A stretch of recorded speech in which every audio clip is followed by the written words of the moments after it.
그럼 우리 양시장의 지수 함께 살펴보시겠습니다. 코스피 시장 지금 2.85% 하락하면서 2,521.82포인트 기록하고 있고요. 코스닥 시장 역시 하락세입니다. 3.42% 하락하면서 840.13포인트 기록하고 있는 모습입니다.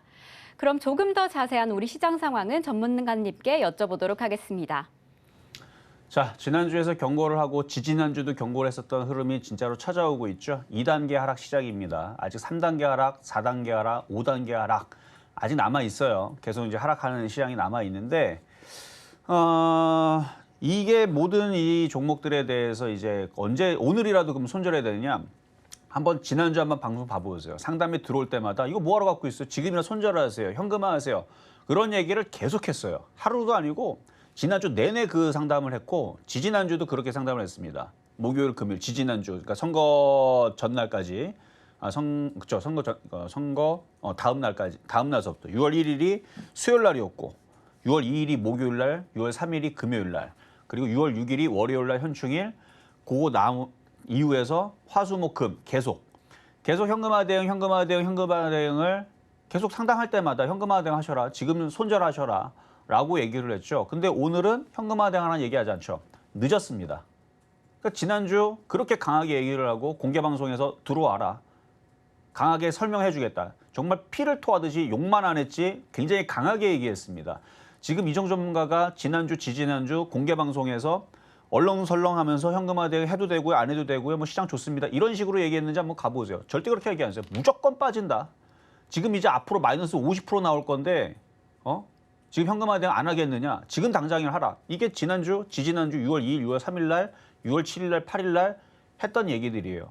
노란톡방에서도 강하게 얘기했죠. 그때 누가 그 현금화 대응 하라 그랬더니 미국 시장이 좀 올라가서 반등 나온 줄 알고 막 반말하고 나간 사람도 있었습니다. 이정 전문가가 반등 나온다 그랬는데 하면서 반등 나오는데 현금화하라 그랬다고 결국 하락을 했죠. 자, 그러면 코스피 흐름을 보면서 그러니까 이미 지금 늦었어요. 지금 대응하기 늦었습니다. 자, 지금 저점이 깨졌죠. 그 밑에가 하락이 문이 열린 겁니다. 이제 시작인 거, 진짜 시작인 거. 하락의 지금 폭락이 시작이에요. 그러면 지금 진짜 폭락이냐? 아니에요. 지금은 준폭락. 진짜 폭락은 아닙니다. 준폭락이고요. 준폭락 흐름을 가고 있는데 오후장도 힘듭니다. 내일은 더 힘들 수도 있어요. 그러니까 지금 이제 하락이 열렸기 때문에 함부로 추가 매수하시면 안 돼요. 그러면 지금이라 손절해야 되냐? 늦었습니다. 늦었어요. 이제는 손절하면 안 되고 버텨야 돼요. 안타깝지만 갖고 있는 현금을 그냥 갖고 잘 있고 물타기만 하지 마세요. 물려있는 건 어쩔 수 없지만 이게 FM입니다. 어쩔 수 없어요. 지금은 손절한다? 그러다 내일 만약 급반등 나오면 그러면 내동매매에 휩싸여가지고 그때는 더 큰일 납니다. 손절할 수 있는 절호의 기회. 그래서 모든 주식은요. 타이밍이 중요한 거예요. 모든 게 타이밍입니다. 여러분들 공부할 거, 그렇죠?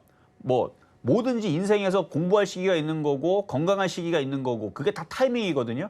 그 타이밍을 놓치면 뭐든지 심지어 이 치아 이것도 고칠 시기를 놓치면 돈이 무지하게 들어가죠. 마찬가지로 모든 게 다 타이밍인데 지난주까지가 여러분들이 계좌를 살 수 있었던 중요한 기회였고 지금은 그 골든타임을 살짝 놓친 그런 이제 상황이 됐기 때문에 이제는 손절하기에는 이제 늦었습니다. 지금은 그냥 악으로 깡으로 이제 버텨야 될 타이밍인데 최대한 적게 깨지는 방법으로 하는 방법밖에 없죠. 물타기만 안 하면 됩니다. 이제 그 얘기 말씀을 드리면서 자 코스피는 지금 저점이 깨져 있는 상황에서 지금 분차트로 보더라도 상황이 별로 좋지 않아요. 그리고 코스닥 같은 경우는 이렇게 시장이 무너지기 시작하게 되면 코스닥은 더 많이 빠집니다. 코스닥이 더 위험해요. 차라리 삼성전자 제가 저주를 퍼붓고 안 좋다라고 얘기를 하지만 그나마 삼성전자는 칭찬을 해줘야 돼요. 별로 안 빠지거든요. 걔네들은 아무리 많이 빠져봐야 그렇게 많이 안 빠지는데 이제 개별주들은 엄청 빠져요. 이제 막 5%, 10%, 20% 이제 순간적으로 무너지고 박살나고 하는 흐름들이 개별주에서 나옵니다. 그래서 중소형주들 단타를 쳤던 사람들 지금은 굉장히 조심해야 되고요.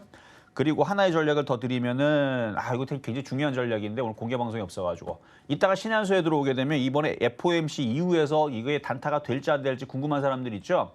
저는 된다고 보거든요. 일단은 단타는 한 번은 나올 수 있는데 왜 그런지 궁금하시면 신한수 시간대 한 3시 30분에 궁금하면 들어오시면 FOMC 일단은 15일까지 이제 마무리가 되면은 재료 소멸에 따른 반등이 나올 수가 있어요. 그래서 그 얘기를 잠깐 해줄 수가 있고요. 어쨌든 코스닥 시장 저점 이거 깨질 거예요. 깨질 거니까 코스닥 종목들 조심하시고 코스피 이미 깨졌고요.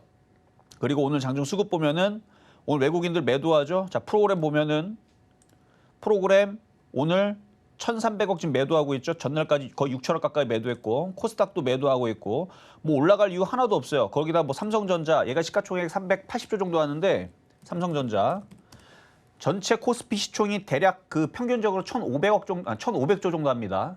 얘가 380조 정도 해당하고요. 물론 이제 장이 그 피크일 때에서는 뭐 1,800조 정도도 됐었는데 지금 많이 줄었을 거예요. 시총이 종목들이 빠져서. 그래서 대략 1,500조 정도로 평균적으로 잡았을 때에서 380조짜리 종목이 이러고 있다라 그러면 코스피는 못 올라가요. 그러면 오늘 삼성전자가 외국인들이 26만 주 지금 사는 척을 하는데 이거 사는 척 하는 거니까 속지 마시고 얘네들이 어느 날 갑자기 뭐 100만 주를 사든 100만 주는 적고 뭐 500만 주 정도 뭐 매수가 들어온다 그러면 아 진짜로 반등 주는구나라고 생각하고 하면 되는데 지금 외국인들 사는 척만 하고 전날도 이랬어요. 26만 주 사는 척 했는데 결국 900만 주 던졌거든요. 그러니까 시장의 종목들 흐름들 삼성전자가 수급이 돌아오지 않은 상황에서는 전체 시총의 가장 1,500조 중에 380조를 해당하고 있는 삼성전자가 그러고 있는데 이게 지수가 올라간다 생각하는 건 어불성설, 말도 안 되는 얘기입니다. 그러니까 어폐가 있다는 얘기죠. 그러니까 지수 올라가는 거 바라지 말고 갖고 있는 현금 잘 보유하고 있다가 폭락하면 기회입니다. 지금 안 좋은 얘기만 했지만 이 얘기를 하기 전에 지난주, 지지난주에 빠질 거니까 기회니까 현금화 대응 하라 그랬죠. 그래서 지금 현금화 돼 있는 사람들이 이제 떼돈 벌 수 있는 기회가 찾아오는 겁니다.